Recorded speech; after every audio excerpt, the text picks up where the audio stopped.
انتہائیں ہیں اور اسلام نے ہمیں اعتدال کا حکم دیا. اسلام نے ہمیں کیا کہا ہے؟ اعتدال میں رہیں، میانہ روی جسے کہتے ہیں. ایک انتہا یہ ہے کہ ہم یہ کہیں کہ برتھ ڈے کو سیلیبریٹ نہیں کرنا چاہیے کیونکہ یہ انگریزوں کا اور یورپ کا کلچر ہے اور بری بات ہے اور گناہ ملتا ہے، اور اتنا آگے ہم چلے جاتے ہیں کہ ہم اس کو گناہ بھی کہہ دیتے. اور ایک انتہا یہ ہے کہ اس برتھ ڈے کو سیلیبریٹ کیا جائے، کمرہ سج رہا ہے، وہاں پہ کیک آ رہا ہے، غبارے لگ رہے ہیں، شرنائیاں پھلجھڑیاں آ رہی ہیں، سارے خاندان کو دعوت ہے، کھانے پکائے جا رہے ہیں، ساری چیزیں، اور تحائف بچے کے لیے لیے جا رہے ہیں، پھر اس کے اوپر گانا بجانا ہو رہا ہے، پھر اس کے اوپر جو ہے وہ ڈانس پارٹی ہو رہی ہے، پھر جو ہے وہ کورس کے انداز میں گانے گائے جا رہے ہیں، اور پوری ایک تقریب ہے، پورا ایک فنکشن. یہ دوسری انتہا ہے. ان دونوں کے درمیان بھی ایک اعتدال کی، اور وہ اعتدال کی بات یہ ہے کہ بہرحال جس دن بچہ پیدا ہوتا ہے وہ اس کی زندگی کا ایک اہم دن تو ہوتا ہے کہ نہیں ہوتا؟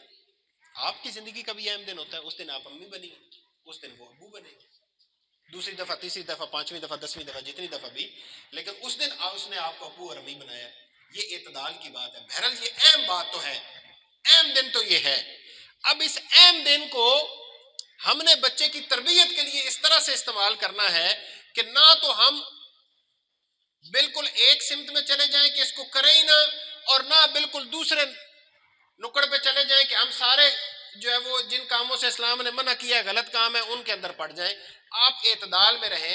اس دن کے لیے گھر والوں کا اکٹھا بیٹھنا اور یہ یاد کرنا کہ ہمارا بیٹا بیٹی اس دن پیدا ہوئے تھے، اور خوش ہونا، اور کوئی چیز اکٹھی بیٹھ کے کھانا پینا، یہ کوئی غلط بات نہیں ہے. میں نے قرآن و حدیث جتنا پڑھا مجھے اس میں کوئی اس کی ممانعت نظر نہیں ہے. آپ بالکل یہ کریں، فیملی بیٹھے یاد کریں ہماری بیٹی اس دن پیدا ہوئی ہے، تم چھوٹی سی تھی، تم ایسے کرتی تھی، تم اتنی کیوٹ تھی، تم نے ایسے، پھر دادا ابو نے اٹھایا، تم نے اس وقت آنکھیں کھول لی تھی، تم نے ایسے کیا تھا، ویسے کیا تھا.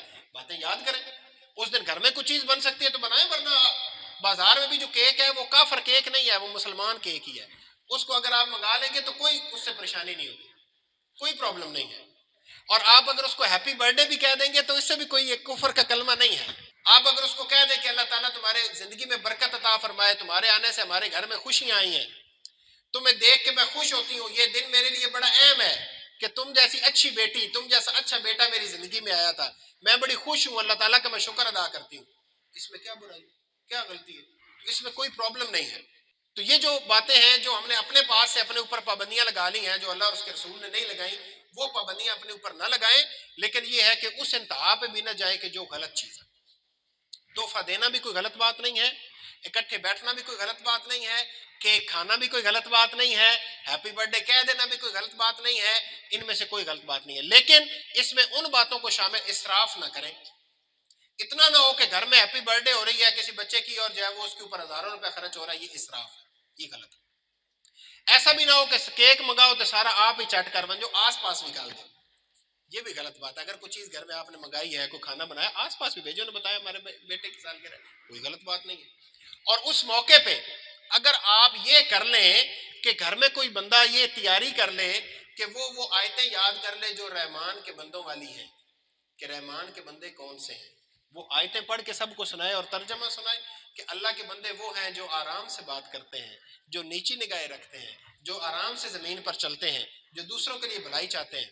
مثال کے طور پہ میں نے کہا کوئی اور آیت، کوئی اور حدیث بچے کو کہیں کہ وہ کوئی آیت، کوئی حدیث، کوئی تقریر، سب گھر والے بیٹھے ہوئے ہیں خوشی سے. اللہ تعالیٰ تو خوش ہوتے ہیں جب آپ ہنستے ہیں، اور سب مل بیٹھ کے ہنسے تو اللہ اور خوش ہوتے ہیں. تو اس میں کوئی برائی نہیں ہے، کوئی غلطی نہیں ہے اس میں. بس اس میں گانا بجانا نہیں ہونا چاہیے، اسراف نہیں ہونا چاہیے. اس میں اس بات کے ساتھ ساتھ، یعنی ہیپی برتھ ڈے کے ساتھ ساتھ بچے کو یہ بھی ریئلائز کروائیں کہ یہ جو ایک سال گزرتا ہے نا، یہ اللہ کے پاس جانے کا ایک سال اور جو ہے وہ آپ نے طے کر لیا ہے. تو جب اللہ کے پاس ہم جائیں نا ایک ایک سال طے کرتے، تو ہمیں زندگی اس طرح سے گزار کے جانا چاہیے اپنا پورا سال کہ ہم جب اللہ کے پاس پہنچیں تو اللہ ہم سے خوش ہو. تو اس سال پچھلے کا آپ اپنا احتساب کریں کہ جو جو کام نہیں ہوا، مثلا پچھلے سال میں آپ نے فجر کی نماز جو ہے وہ ریگولر نہیں پڑھی، اس میں کبھی آپ پڑھتے تھے کبھی نہیں تھے پڑھتے، تو اگلے سال کے لیے طے کریں آج اس برتھ ڈے کے موقع پہ کہ اگلا سال میں اللہ تعالیٰ کی بندگی میں زیادہ اچھے طریقے سے گزاروں گا. اگلے سال میں چھوٹے بہن بھائیوں کا زیادہ خیال رکھوں گا. اگلے سال میں نماز زیادہ اچھے طریقے سے پڑھوں گا. اگلے سال میں اپنے مارکس جو ہے وہ پچھلے سال سے زیادہ لوں گا. تو اس میں کوئی حرج نہیں ہے. وہ سب کے سامنے بیٹھ کے کہے، آپ کو اکیلے میں کہے، اس میں کوئی پرابلم نہیں.